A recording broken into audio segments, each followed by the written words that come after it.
Hey guys, welcome to another edition of VGU Talks, and let's talk games. Today we're going to be talking about my experiences playing Final Fantasy 15 Platinum Demo, and whether I am or am not looking forward to the game come September 30th, the game's new release date. First off, I'm really looking forward to Final Fantasy 15 as it is. I've been keeping an eye on it since it was originally Final Fantasy Versus 13, and just seeing it progress through the years when it was initially going to be a PS3 title, now a PS4, Xbox One and PC title is pretty damn nuts. It's evolved such a long way, and the game itself, when you go in and play it in the demo, which I heavily suggest you try out, it feels very much Kingdom Hearts-esque, and that shouldn't put you off, and it's not a bad thing, because the Kingdom Hearts style of combat kinda works really well with this game, especially if you've already played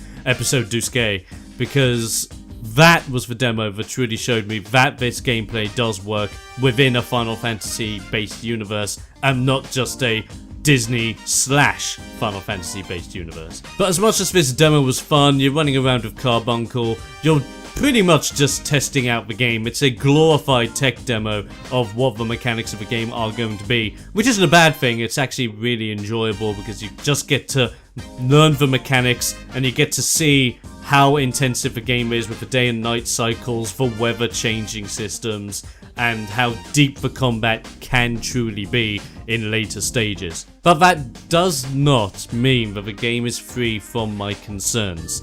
I only have a couple of concerns at this point because the demo really is there for gameplay sense, so I want to keep this video more so on gameplay and less on story, because I'll probably talk about Final Fantasy 15 story closer to release date, if not after release date, after I get a chance to properly experience the story a bit. So my concerns with the gameplay are pretty straightforward. First off, magic.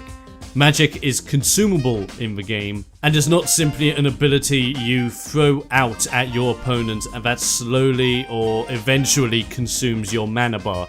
Because at least with Noctis, the mana bar is very important for warp strikes and many other abilities that he innately has. His mana pool is tied to his unique skill set, so for him it kinda makes sense that magic is a more consumable grenade-like item where you're not going to go to and use these all the time. They're going to be very handy in the right situations to do that big bit of AoE damage or that precision single target damage to initiate a fight or to potentially stagger an opponent when they're charging up for a big move. But I do hope that although Noctis does act like this, I hope at least one of the other party members in the game does not use consumable magic and just uses magic like a conventional mage. Has it so that you're blasting out fire, ice, water, lightning at your opponents that will drain your mana bar, and then if you're playing as that character,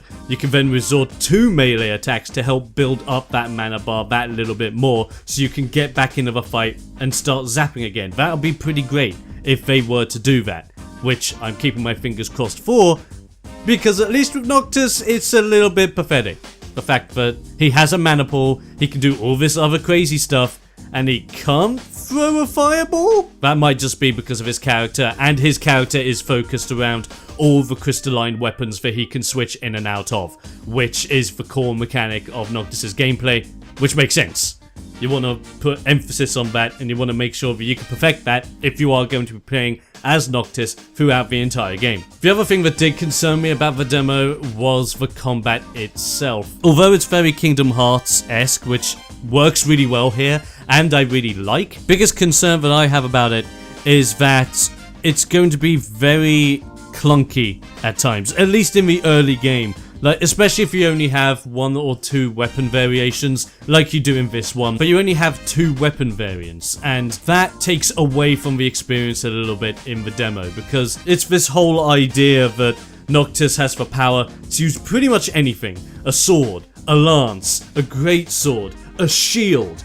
Anything that your mind can think of as a usable weapon, Noctis can potentially use it, and you don't have that availability here in the demo. Now that might be because they don't want you to experience all the weapon types before the game's release, which is absolutely fine because that's similar to that of Dark Souls, where in preview builds and in demos, they'll allow you to play as specific character builds with specific weapon variations, and that's it. When you know in the game there is going to be a ton of armors, a ton of weapons, and it's all up to you and your own personal playstyle as to which you go for. I'm just hoping that upon Final Fantasy XV's release, the weapon types are more credible, especially if the hammer is going to be an actual weapon for Adult Noctis, because if it's just going to be a simple slam on the ground move, slam on the ground move, slam on the ground move, then it's not going to be credible for combos, while at least the Greatsword has a great combo string, which very much reminds me of guys like Jet from Final Fantasy X, and even to an extent Cloud and Zack from Final Fantasy VII. But those are my only concerns about the demo and the gameplay. The rest of it I really enjoyed. I loved how the game looked, I loved the lighting system as well as the weather changing as well. It was really well done, and again, if you have not tried this demo, I heavily suggest you do. Final Fantasy XV will be released on September the 30th on PS4 and Xbox One, with a PC version of the game coming at a later date, which is going to be great. But now I'm going to leave it up to you guys. What do you think about Final Fantasy XV and the Platinum demo? Are you enjoying it? Are you not enjoying it as much as you thought so? What are your concerns about the game? Let me know in the comments below, and I'll see you guys next time for another edition of VGU Talks.